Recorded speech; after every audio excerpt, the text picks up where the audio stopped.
what I'd like to do, and just to end with this, that the discussion that I got into with the guy on the YouTube channel, when it comes to the idea of creation, God is very specific with what he says in chapters 1 and 2.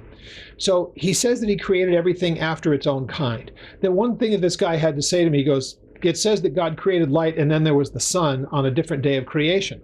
And so I'm like, so what's the problem with that? He thinks he's got us, kind of beat at that point.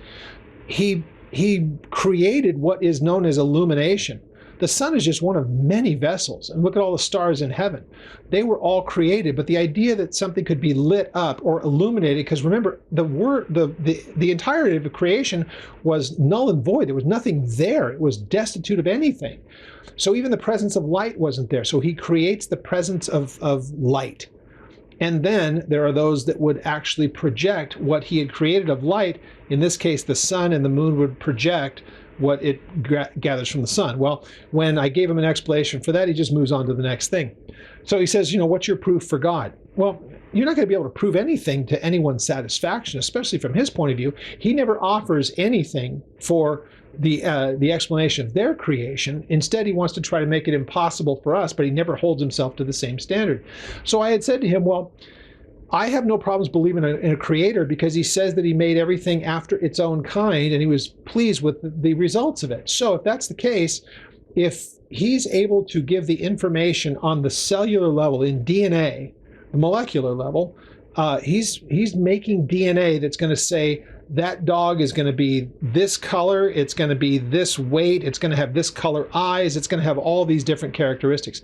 And everything else in all of creation is that same way, even down to the human being. Your genetic code is what gives you the color of your hair. In my case, when did it go from, I started out as a blonde as a kid, went to brown, now I'm gray. So all of that's in my code. None of that is a surprise to God. The color of my eyes, my height, everything about me on a personal size or a personal scale that makes me unique from all of his creation, and with the rare exception of the identical twins, you're just not going to be able to, you can put people right next to each other and you can tell that there's something different. So the information in everyone's DNA is completely separate and distinct to them. So it is with the rest of creation. So everything has this genetic code that makes it possible for that to take place. And putting it in the most simplistic and easy to understand terms, there's not only DNA that has all of the information, but there is a few different forms of RNA which takes that information and starts building based upon the information. It's like blueprints, and then the people come along, read the blueprints, and make what the blueprint says. That's the relation between DNA and RNA. So my question to him was, where is that possible by random chance? If everything blew up 4.5 billion years ago or longer, because they're always changing the numbers, if it all happened way back when, where did the information come from that gave life?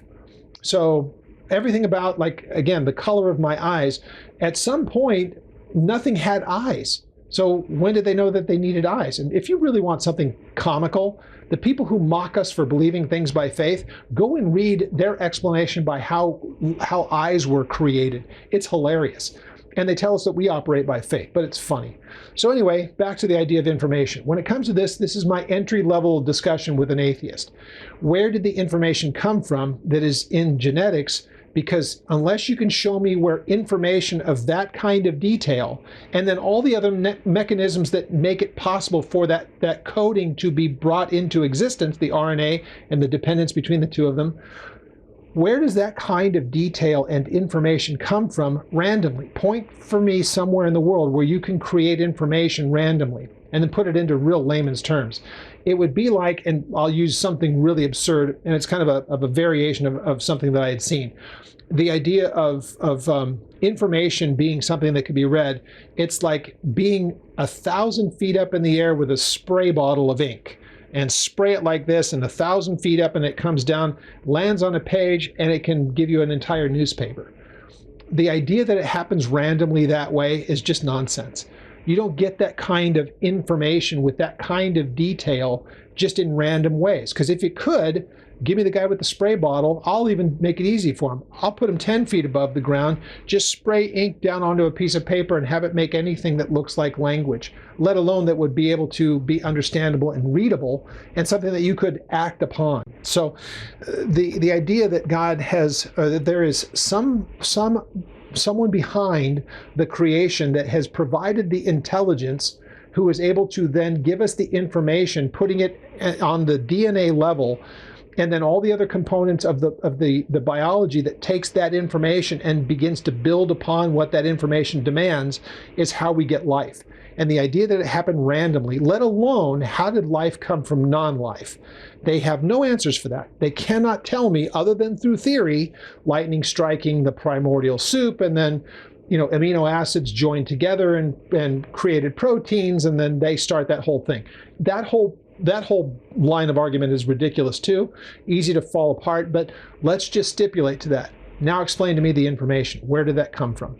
What was it that happened randomly that said that I would be, I'm shrinking now, I'm a little under 6 foot now with gray hair, brown eyes, and all the other things that make me characteristically who I am. The sound of my voice, everything that's unique. All of that is the information coded in my DNA. So who supplied the information to make that possible? Ask that of an atheist and wait for a satisfactory answer, and you won't get one. So just a little thing to throw out there. Again, there's a lot more. I'm sure I'll probably get somebody who will jump in on the atheist side who will want to take issue with this one. It'll be entertaining. So next week we will pick up at the rest of chapter 18, probably be able to finish it. If not, we'll do it in 2 weeks. And then we move on to chapter 19, and it gets really interesting from that point on. So questions, contact me through the ministry's website, oldpaththeology.net, and I look forward to chapter 18, the second part, next week.